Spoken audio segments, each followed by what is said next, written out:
mène depuis 2013. Il est avant tout un homme fier de ses racines, engagé au développement de sa municipalité et de sa région.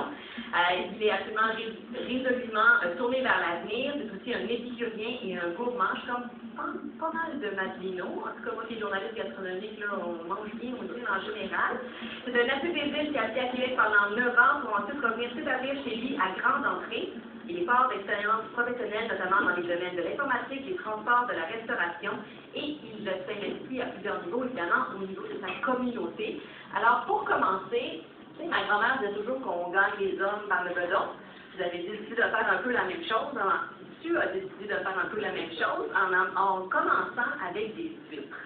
Oui, absolument. Mais d'abord, ça me fait plaisir d'être bienvenue. Merci.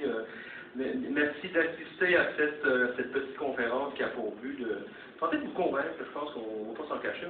Mon objectif, c'est de vous convaincre de déménager aux îles. Pas de venir visiter les îles, mais de déménager aux îles. Allons directement au but.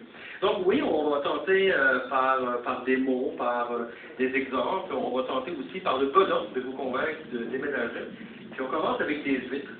Tout à l'heure, on levait la main qui avait déjà visité les îles, mais qui a déjà goûté les huîtres ici? Les îles? Ah oui, les huîtres des îles. Ah, quand même, hein? C'est quand même une renommée. Oui. Et pourquoi je vous pose la question? Parce que souvent, et vous allez sûrement être d'accord avec moi, avant de goûter aux huîtres la première fois, on se demande toujours, c'est quoi l'effet que ça va me faire? Est-ce que je vais aimer ça? Est-ce que je ne vais pas aimer ça? Ça a l'air gluant, on ne sait pas si on va être capable de les manger. Les îles, la première fois, c'est à peu près la même affaire. Pardon? Oui, elles sont crues.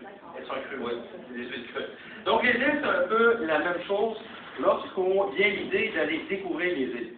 Souvent, on entend parler des îles un peu partout, surtout sur le plan touristique. Donc, beaucoup de monde a entendu parler des îles, la beauté des paysages, des plages, des falaises de Grès Rouge. Mais lorsqu'on n'y a jamais été, on se demande toujours c'est où exactement les îles, c'est-tu loin, c'est-tu gros, vas-tu pouvoir faire le tour des îles d'une semaine, dans 3 jours. Donc, il y a une foule de questions, un paquet de questions qu'on se pose avant même de quitter l'endroit où on demeure pour aller visiter. Et souvent, ce que ça fait, évidemment, lorsqu'on prend la décision de venir aux îles, il y a tout un cheminement. On planifie de venir aux îles. On n'arrive pas aux îles, évidemment, par hasard, parce que c'est quand même un peu éloigné, surtout si on part de Montréal. Donc, on a une douzaine d'heures de route, 5 heures de bateau, 1 heure de décalage.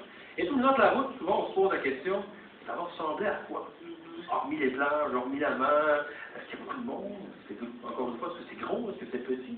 Et là, tout à coup, lorsqu'on vient par bateau, parce qu'on peut venir par bateau et par avion aussi, et lorsqu'on vient par bateau, bien, on aperçoit les îles à l'horizon qui deviennent de plus en plus grosses, plus on se rapproche évidemment, et plus l'archipel des îles grossit. Et là, souvent, lorsqu'on débarque sur les îles enfin pour la première fois, bien, on se rend compte que finalement, ouais, c'est grand. Je vais être obligé d'avoir un auto. Je ne pourrais pas faire ça à pied. On avait réservé pour 3 jours parce qu'on voulait passer 4 autres journées sur l'île du Prince-Édouard. Erreur. Parce que 3 jours, les développements, vous n'allez pas avoir fait grand-chose. Donc, il y a une espèce d'effet de surprise. Parce qu'on ne savait pas à quoi s'en venir, on ne savait pas à quoi s'attendre. Et là, finalement, on découvre tout un milieu de vie, on découvre tout un territoire qui nous appartient au Québec. Ça aussi, des fois, on l'oublie. Les îles de la Madeleine font partie du Québec, appartiennent au Québec, même si on est entouré d'autres provinces. On est entouré de l'île du Prince-Édouard, de la Nouvelle-Écosse, du Nouveau-Brunswick. Donc, toujours est-il que vous êtes arrivé aux îles, vous les découvrez pour la première fois, et là, vous tombez sous le charme, d'abord des Madelino, ensuite, évidemment, du mal. Rien de moi. Je veux savoir si vous êtes à l'écoute. Juste depuis 2013. Avant ça, on tombait loin. Non, avant ça, moi, je ne peux pas parler d'avant, 2013.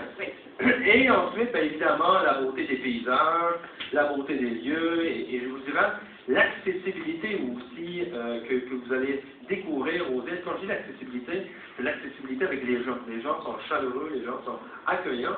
Et quelqu'un qui vient aux îles pour la première fois, puis qui n'est pas capable de se faire un ami ou de rencontrer quelqu'un, ben, j'aurais tendance à vous dire qu'il y a peut-être un petit problème à quelque part, parce que généralement, les gens sont contents de voir de la visite arriver. On est content lorsqu'on voit de la visite arriver.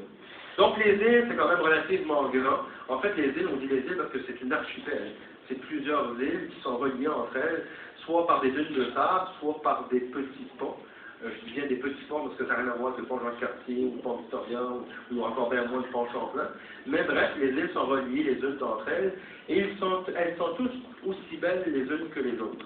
Donc, toujours dans l'esprit de la découverte des îles, en plus des paysages, des plages, des falaises de grains rouges, il y a toute une vie, il y a toute une vitalité économique, culturelle, sociale qui se déroule aux îles. Et particulièrement, lorsqu'on y arrive pour la première fois, ça nous donne un espèce je vous dirais, d'effet de surprise en quelque sorte, parce que souvent les gens ne s'attendent pas qu'il y ait autant de choses aux îles, qu'il y ait autant de commerce par exemple, qu'il y ait autant de services, qu'il y ait autant de monde aussi, parce qu'on est quand même 13 000 de population qui vit dans l'archipel sur une base annuelle.